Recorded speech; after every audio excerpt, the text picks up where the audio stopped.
Okay, so the coronavirus and the panic that we're currently experiencing.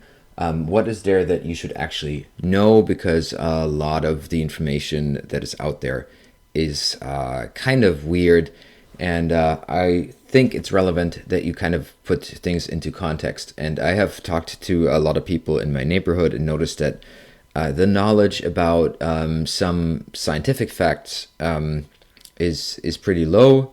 So let's basically start with how we basically perceive all of this and what it actually means. So let's first go into the testing and how that is done. So that is done with a PCR test, basically, and this was invented 1983 by Carrie Mullis, who got the Nobel Prize for it 10 years later. Now, basically, what they do is, they create a starter molecule, attach that to, parts of RNA or maybe even a complete sequence. And basically, that's how they start copying and copying and copying. So it multiplies. And then if that process has been done enough, then you can basically prove that reaction in a light microscope, and basically because then you created mass that wasn't there before. So that is basically a lab test. So what does it do? It basically targets a particular existence of DNA, if you want, so or partial DNA, and copies it until it has a relevant mass, so we can actually measure it. That is, without going too much into detail, it should be noted that the inventor, so Mullis himself, specifically was under the impression that this method is not suitable to basically prove any kind of infection whatsoever. And specifically said that this does not make sense how the microbiologists are using it. Now, to be fair, if you look into this person, he was a little bit controversial on multiple levels, and he just died relatively recently. I don't know, maybe last year, the year before, not too long ago. And for example, saw no relation between HIV and AIDS. So he was not a biologist. He was a chemist. That's maybe interesting to note. And he was more or less disregarded for a lot of his findings. So it's a little bit like the Tesla of chemistry, if you want. So even though he had a lot of very important inventions, more or less, that he brought in, he never was accepted as his peers basically described him as very eccentric and controversial. So Google that yourself if you want to. Important here is, of course, that this PCR method basically relies on basically what we test against. So what kind of starter molecule do you use in order to basically generate the sequence that you want. And on a very, very primitive level, you have to look at this as something that can be done in all kinds of, I mean, you know this from school tests, right? When we basically take something in a petri dish and then basically you multiply it until all of a sudden it looks very scary, and then all of, like what was just, a couple of E. coli bacteria all of a sudden, is all over the place. So that's important to understand, that the proving the existence of basically anything in those tests is not to be confused with proving that somebody is sick. So that's it basically just proves exposure to some molecule or RNA that is made responsible for particular immune reactions. That's all it's doing. So it's no wonder that, like the more you test, the more positive results you will find. That does not mean that people that are tested positive will actually get sick. Something that we already actually figured out. And that's, by the way, the reason, to go more political, that they don't recommend testing on a general basis, because it would kind of come out that, well, like a lot of us would test positive without being sick. Then, so far for the testing, let's look into what's happening on the level of treatment, right? So how we go about it basically is twofold. So there's a treatment in the sense of how can we treat symptoms, and then, of course, there's the search for a vaccination. Now, there are two things that you will hear about in the news. One is remdesivir, which is a broadband antiviral that had very promising lab results during the Ebola epidemic, and unfortunately, though, has not lived up to the hype. So it did not help in helping against the symptoms, nor against the death rates. So in actual clinical studies, it did not do anything. Unfortunately, more or less the same is true for Tamiflu, which is also an antiviral. Tamiflu is a brand name, so the actual name is oseltamivir, and that is also that's an FDA approved drug, at least, but it's not has not really proven to have any kind of results that will go beyond a placebo effect. Then, to put a couple of things into political context, so here on the right you see that so the CDC, that's basically where you get your information from, and they have all the recommendations that you see, and are responsible for a lot of the activity that's going on now, and they report to the HHS, so the Department of Health and Human Services, and the current secretary is Alex M. Azar II. Important about this guy is he was already in the HHS in a responsible position under Bush, so from 2001 to 2007, meaning including the bird flu, which is something we're going to look into a little bit deeper today. So he was basically responsible for how that was handled. After 2007, he went to Eli Lilly and Company, that is a pharma industry giant that you probably are familiar with the headquarters in Indianapolis and outlets in Boston, Massachusetts. Now, when Trump got elected, he basically got back into the HHS and was appointed secretary there, and now he's basically at the moment also head of HHS, and therefore responsible for the CDC. Now, both of those, getting back to the two treatments owned by a company you probably are familiar with, is Gilead. They sit in Foster City, California, and they do have an outlet in Germany. Why that's relevant is something we're going to get into later. I mean, there are a lot of subsidiaries that Gilead owns. It's a huge giant, and it also partners with Bristol Myers Squibb, and in the form of Bristol Myers Squibb and Gilead Sciences LLC. Bristol Myers Squibb sits in New York City, I believe, but as this collaboration is also active in Boston, Massachusetts. So the relationship between those two pharma giants, by the way, is very, very weird. So even though they collaborate, they also sue each other. Bristol Myers Squibb has just won a lawsuit last, I think, November or December, so relatively recently, and was awarded a lot of money for copyright infringement.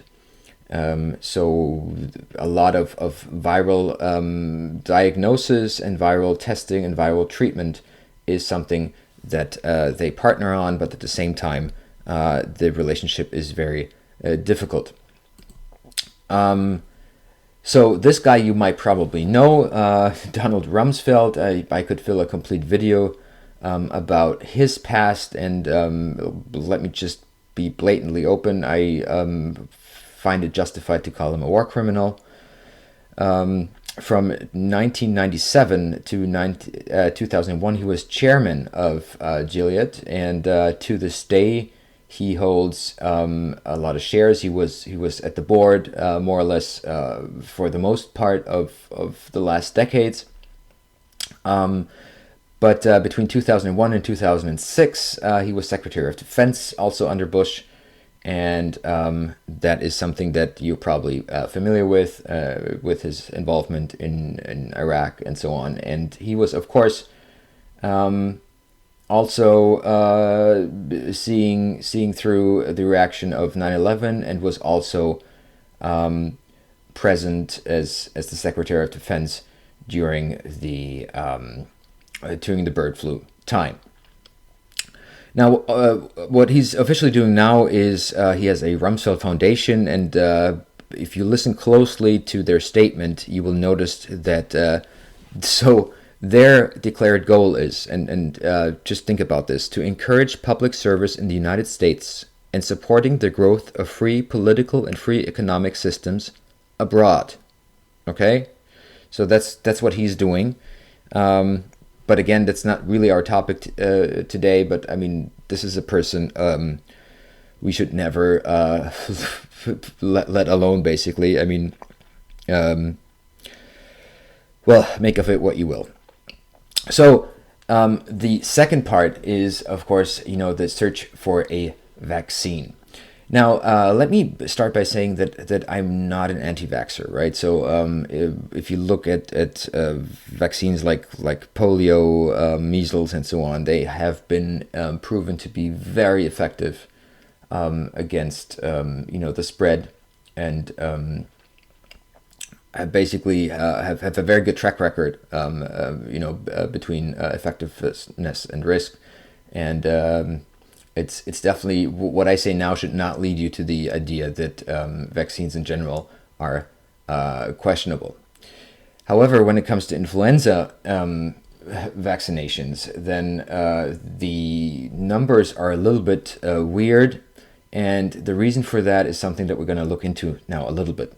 Now, I took the number of hospitalizations rather than deaths because it gives a more accurate number of what severity and basically reports overall compared to only the deaths that are normally a little bit of hard to basically establish, because naturally most people that die of influenza have additional health issues that would have weakened them accordingly.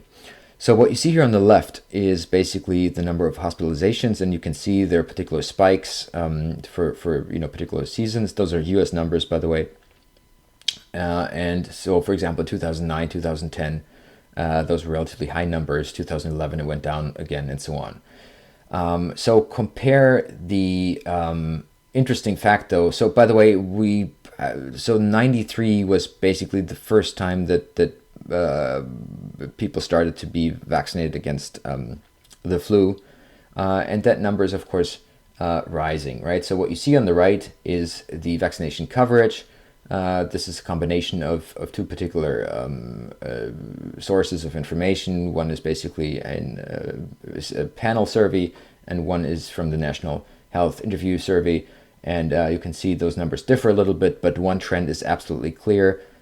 We have more and more people being vaccinated against the flu, while apparently this has no outcome whatsoever on severity and even how many people do have it, depending on the season, right? That's something that you should keep in mind. So in upstate New York, for example, the so-called season to date, now we're in the middle of March. So less people died of all kinds of influenza in my state than last year, right? So keep that in mind. So we're going to jump over to Germany. Why it will make sense in a second, because there are a lot of similarities of how those statistics come about. You probably all heard about those huge numbers of influenza deaths. So in Germany, it works like this. There's the Robert Koch Institute, which is the German Public Health Institute, and they create estimates. Those estimates are based on the difference between seasonal deaths. So basically, how many more people die during a flu season than normally die, and the AGI, which is a influenza task force. That's a group that is directly financed by pharmaceutical companies and chemistry companies that would do the testing. So that's how they get their numbers. And then you can see for 2001, you got 4,000 deaths. For 2002, 2003. And by the way, that changed. I'm not so how those numbers are reported kind of changed after 2001. That's why now you see basically from basically the winter months are basically they're taken into effect. So they do now from the half years, right? So middle of 2002 till middle of 2003. And that was 17,000 deaths. Then 2003, 2004, 6,000 deaths, and in 2004, 2005, 15 to 20,000 deaths. That is a enormously high number, of course, and you will kind of wonder, wow, that must have been a really big effect that we had, coming from H1N1. So, interestingly, though, if you look at the Federal Statistical Office of Germany, they actually go and look into death certificates, and they have then spread out by type. One of those reasons that somebody could die, for example, could be influenza. And all of a sudden, the numbers changed dramatically. So in 2002, while before we had what was it? Let me actually jump back. Well, we had 4,000 deaths. All of a sudden, we only have 9. In 2002, 2003, we have 10 deaths. In 2003 and 2004, we have 25 deaths. That's a relatively high number. And in 2004 and 2005, we had 9 deaths. So those are the actual deaths, right? I mean, again, compare that to that's a huge difference, right? 15 to 20,000 compared to 9 is an enormous difference. That accounts for about 13 on average people that die from a population of about 80 million in Germany a year, with the average death on those death certificates being 71, right? So pretty much the same as we see now with the death rate concerning coronavirus. So why Germany? Well, first of all, because I know a lot about how things work over there, but more interesting for our case is there's a company called CureVac, headquarters in Tübingen, Germany, and you guessed it, outlet in Boston, Massachusetts. By the way, the reason why I mentioned Boston is just open up Google Maps and try to search for pharmaceutical companies in Boston. You will be surprised. I mean, they all sit there and collaborate and work together and so on. So pretty interesting. So CureVac is something that you heard of or might have heard of because Trump 2 days ago or a day ago tried to buy the vaccine that they're currently inventing or basically are in the testing stages, and there's a lot of discussion around that. And interestingly, the main shareholder is somebody who formed SAP, if that's of interest, and but the biggest investor is the Bill and Melinda Gates Foundation. So they are probably going to offer the vaccine in the beginning, or will be the first ones on the market against the Covid-19, as it's called, and that's basically how everything comes back together again. So those going to be the different steps of how they're trying to get this together. Now, what's the greater scheme of all things? That is a very good question. So we don't really know I mean, we don't know it anyway, but I mean, there seems to be no particular risk outside of the realm of normality associated with this epidemic. We have not found any kind of change in how many people get hospitalized or how many people die. In the spread of what we normally refer to as the regular flu and coronavirus, in the severity, and nothing is different in this season than any other season.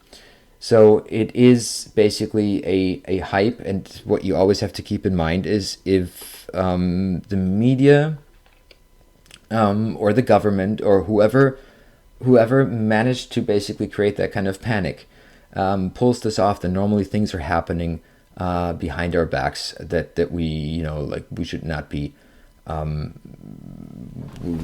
too worried about. So what effectively happened, of course, was that if you look at the reaction, is a lot of money was already pumped into the economy. The actions taken by the Trump administration will definitely be another shift from the lower classes, taking taxpayer money basically into the shareholders and into the big players, and that is a way of doing that without us being too how should I say it, too opposed to it, because they keep us afraid. At the same time, there's a bill right now going through Senate, probably, that is called, and that's relevant for my personal business, that is called Earn It, or that's how it's dubbed, and will basically, will potentially be the end of encryption in general. So this combination of not having any kind of legal methods of communicating on the web encrypted, and keeping us basically locked down or preventing people to meet in real life with this kind of fear mongering going on, is something that has tendencies to be very dangerous. Has basically fascistic fingerprints.